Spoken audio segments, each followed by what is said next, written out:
super low pay, frozen beef loaded with antibiotics, and questionable menu items like deer burgers. Arby's has the meats, but they also have plenty of reasons why their food is so inexpensive.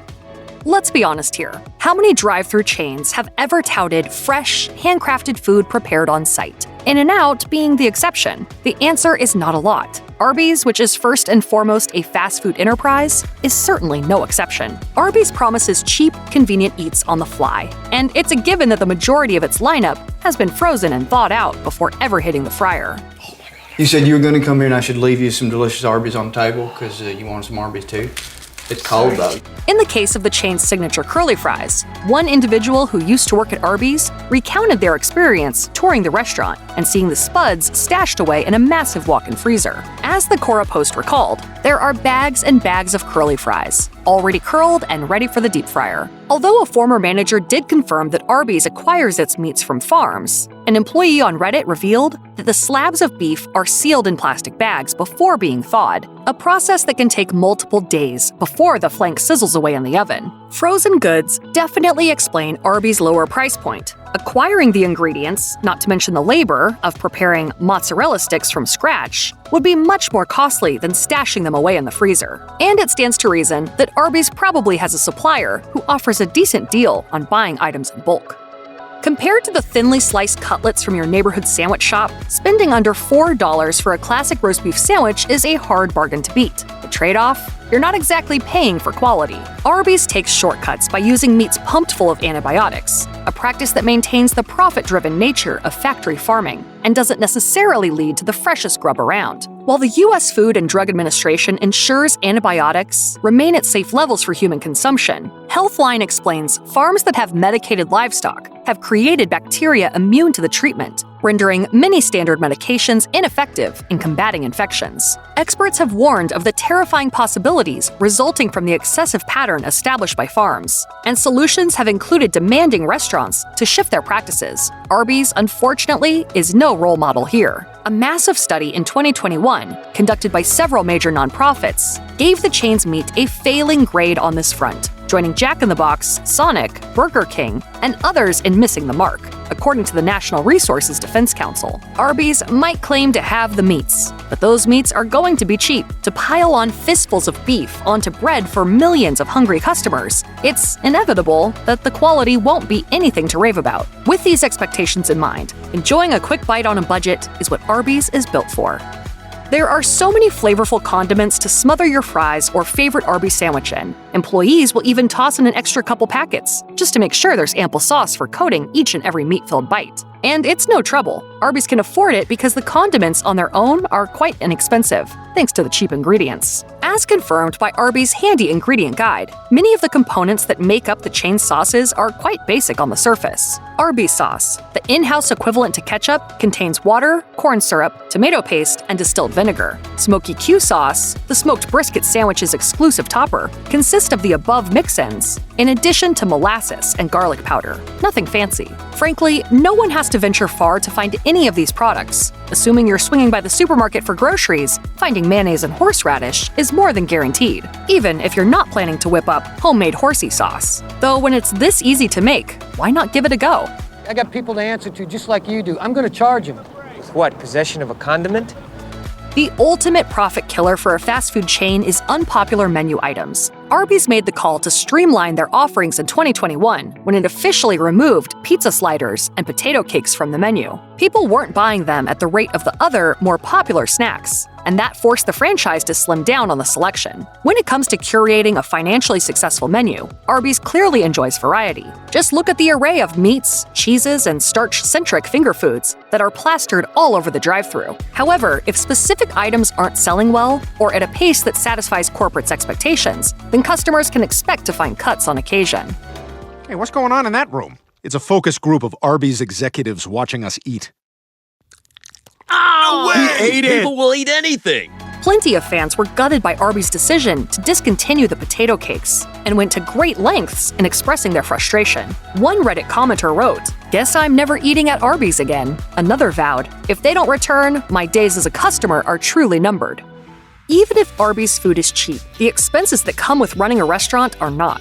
Paying rent, heating and cooling the building, and using energy across a multitude of kitchen appliances is bound to gobble up a pretty penny. In order to keep costs down, Arby's goes the rational route by simply using less energy in its stores, and this has produced big dividends for the company, according to QSR magazine. A 2015 press statement by the Environmental Protection Agency program Energy Star gave a shout-out to the chain's sustainability efforts, which resulted in a 15% drop in energy that same year. How did Arby's do it? By simply tweaking existing protocol, combined with some much-needed industrial upgrades. The chain switched over to energy-efficient appliances, as well as effective heating, air conditioning, and a water-saving irrigation system. Arby's Senior Director of Engineering provided QSR Magazine with a few examples of how quick fixes, often at a store level, could cut unnecessary spending. Arby's relies on utilities to function, but it's irresponsible to burn through energy willy-nilly, no matter how high you stack that sandwich. And when you have over 3,000 locations operating simultaneously, any solution to save a few bucks is money in the bank. Arby's food is served in clean, well-lit quarters across thousands of locations, and that's by design. Over time, the chain has happily renovated its stores to reflect a modern dining experience, whose success Carl Reddit, manager of business intelligence and analytics, credits to something simple: cold, hard statistics. Speaking on the company's use of the logistics platform Tableau, Reddit says, "The data showed that we need to spend more money remodeling our restaurants, freshening up the look, that it really has helped the business. Whether it's replacing furniture, updating point-of-sale software, or spiffing up the menu board, improving a chain's look carries plenty of advantages." Getting people through the doors is how a fast food chain makes money. By utilizing this business strategy, Arby's proves that revamping physical locations is not counterintuitive to saving money. If anything, it's an investment on future returns for Arby's, and by extension, the unbelievable value found on its menu. At Arby's, it's about inspiring smiles through delicious experiences, and that's what we want when anybody walks into the restaurant. While there's plenty of perks to having a cashier take your order, fast food giants are opting for savvier methods to conduct business. Things have gone digital at Arby's, and that's due to mobile ordering. Using either the chain's website or mobile app, customers can, with the click of a button, select their favorite sandwiches, sides, and drinks for pickup or through their takeout app of choice. Investing in new technology can sometimes be a costly undertaking. However, providing multiple ordering platforms is a safe bet to encourage more customers to visit Arby's. And as Inspire Brands CFO David Pipes explained in 2018, the company's gone through the calculations to ensure that the move is still profitable. Pipes told Forbes, "When guests are paying by means other than handing their cash or card to the frontline team member, such as via a website or a mobile device, we ensure that all costs are considered and determine what we need for these transactions to be successful. Because the only requirement for mobile ordering is a cell phone and Wi-Fi connection, there's less need for service workers. After all, the customer can do it on the spot, anytime, anywhere. This allows for flexibility on the consumer side, all while handing Arby's a financial advantage by cutting out the middleman and effectively outsourcing the labor onto the customer." Arby's is part of a $30 billion empire under Inspire Brands. But while Arby's is cashing in with mind-blowing profits as of late, the employees responsible for this wealth have largely scraped by on the minimum wage. A team member can expect to make $12.40 per hour, while positions with more seniority, like shift leaders, only pull in a little extra at $14.65 an hour. With those numbers, it's no coincidence that only 35% of employees reporting on Indeed felt that Arby's compensation was reasonable. Even under circumstances where Arby's workers were financially stable, issues surrounding work-life balance prevented most employees from feeling content about their jobs. According to a shift manager who wrote on Indeed, the chain barely provided any benefits to the senior hires, who were expected to, quote, dedicate their entire lives to the franchise. Another individual on Simply Hired noted Arby's was prone to limiting hours in a way that made the, quote, decent wages irrelevant in the face of less work, and therefore meant less money they could earn as a whole. At the end of the day, Arby's is a corporation, and corporations run on the premise that there's money to be made. The ends justify the means, as the saying goes. The cost of your roast beef slider can only stay cheap because the chain is maintaining a low-paid workforce to churn them out in record numbers. Otherwise, prices would look noticeably different.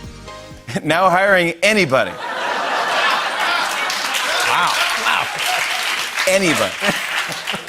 Roast beef sandwiches, the prime driver of business going back to the Raffel brothers, are far from Arby's only specialty. Chicken salad, Hamburgers, smoked ribs, even breaded fish sticks have also appeared on the menu. The trick to keeping these items around? Let's just say they graduate and fly the coop, so to speak. Often, the chain releases products for a limited time so that fun, out-of-the-box bites can flourish without breaking the bank. Probably the finest example of the scarcity approach was the venison sandwich, which was initially sold in 5 states back in 2016 before launching nationwide the following year. In each rollout, the product flew out of drive-through windows almost immediately and set off polarizing feedback from the public at large, according to NPR. Per Forbes, it did exactly as the company intended, generate a lot of buzz. There's no doubt the cost of ingredients and supplies skyrockets when a chain attempts to play all the hit records at once, or in this case, offer every single dish under the sun. On the flip side, releasing a temporary one-off can mix up the current offerings, all while keeping Arby's budget under control.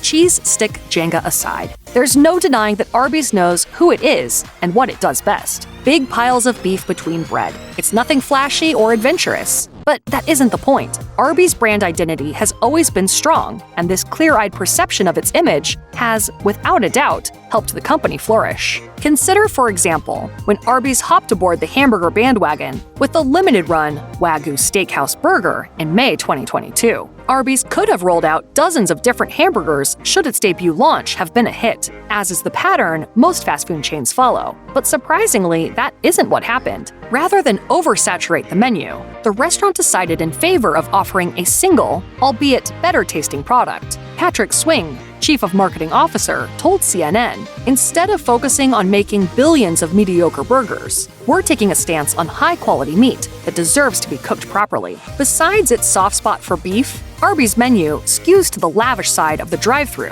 because of its premium fare, including lofty condiments and smoked brisket. A high-end burger, by that token, is completely within the bounds of what the brand has specialized in for decades, all the while remaining enough of a curiosity to draw in new converts under the franchise's wide, welcoming brim, and help Arby's in the long run pile on the money like they pile on the meat.